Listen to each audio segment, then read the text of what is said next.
Sorry ass DJ.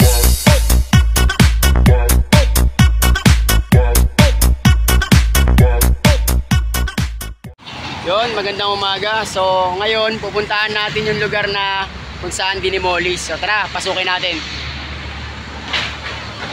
Ito na, kasalukuyan na talagang ginigiba.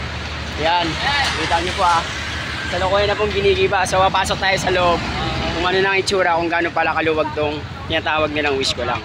Tara, pasukin natin. Pagpasok ko pa lang ay agad nang bumungad sa akin ang mga sira-sirang bahay. Ang tahanan na dati noon maraming mga tao, ngayon ay wala na. Ang iba naman ay kasalukuyan nilang ginigiba ang kanilang tahanan.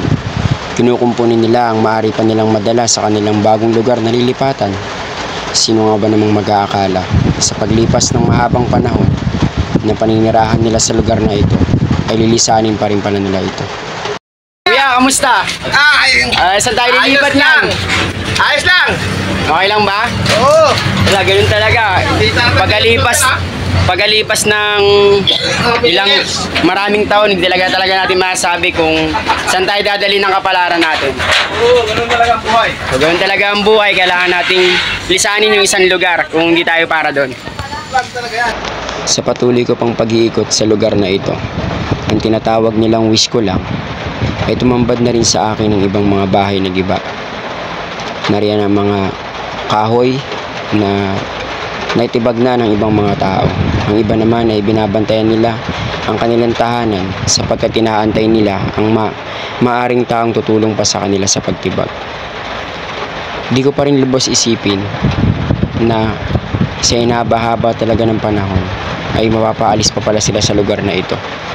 Maraming alaala ang mabubuo sa lugar na ito dahil dito ang iba namulat na. Dito humubog ang pagkadalaga at pagkabinata nila. Dito nagkaroon ng pamilya ang bawat isa. Kaya sinong mag-aakala na sa paglipas ng mahabang panahon na to, makikita mo sila sinasakay na sa mga sakyan ng kanilang gamit.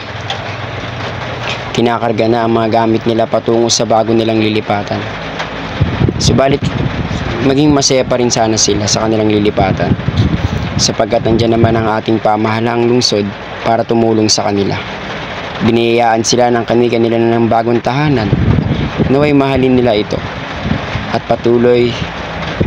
magpatuloy sila sa kanilang buhay. Mahirap man tanggapin pero kailangan dahil ito ang narapat. Kaya magpatuloy lamang kayo sa hamon ng buhay. At dito ay umakyat na ako sa isang bubungan ng bahay upang patuloy kong masipat lahat ang kabuuan ng tinatawag nilang wish ko lang. Grabe, talagang nakakalungkot isipin na ganito ang biglaang sinapit nila. Salamat na rin sa mga mamayan dito sapagkat sila'y sumunod sa ating pamahalang lungsod. Walang nangyaring sakitan, walang nangyaring mga kaguluhan kagaya ng nakasanayan natin sa mga lugar na nadidemolish na kung saan nagkakaroon ng tensyon sa bawat pagitan ng gobyerno at ng mga taong nakatira doon.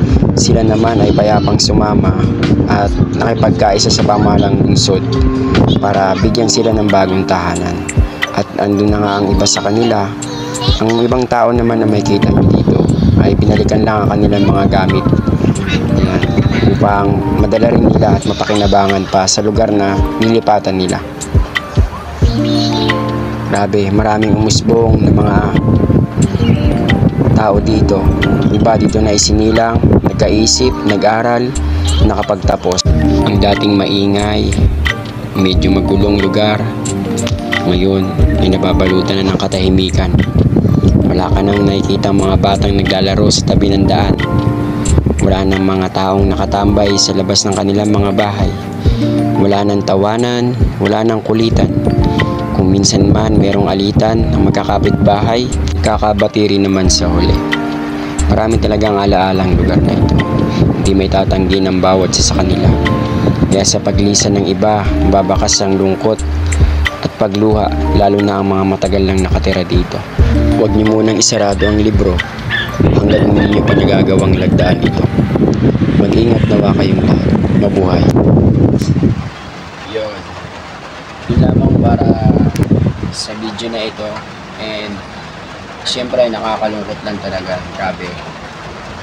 Siguro 25 years, so mahigit 2 dekada na yung mga taong nakatira doon, lalo na yung mga matanda doon. Talagang siguro kahit sila hindi na-expect na gano'n yung nangyayari. Bigla nilang ilisan yung lugar na yun.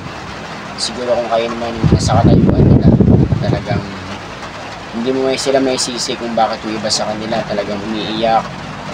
Yung baka sa mukha nila yung bubukod na parang ayaw talaga nilang ilisan. Pwede nga lang siguro kung may pera daw sila, yung baka nagawa nila ng paraan, pero syempre dun talaga matatapos yun dahil hindi talaga sa kanila yung lugar na yun. Salamat na lang din dahil sa pamahalang lungsod natin merong ginawang programa na pabahay para sa mga informal settler o yung mga tao wala ng sariling tahan. Yun lang, and mabuhay po kayong lahat. Don't forget to follow my Facebook page, yan, Boss RG Vlog, and Kuya Ingo, syempre, sipatin nyo na yan, at sa aking YouTube channel, RGRP, yan, palike and subscribes na rin po sa aking YouTube channel. And yun lang, maraming salamat sa patuloy na suporta. Love you all.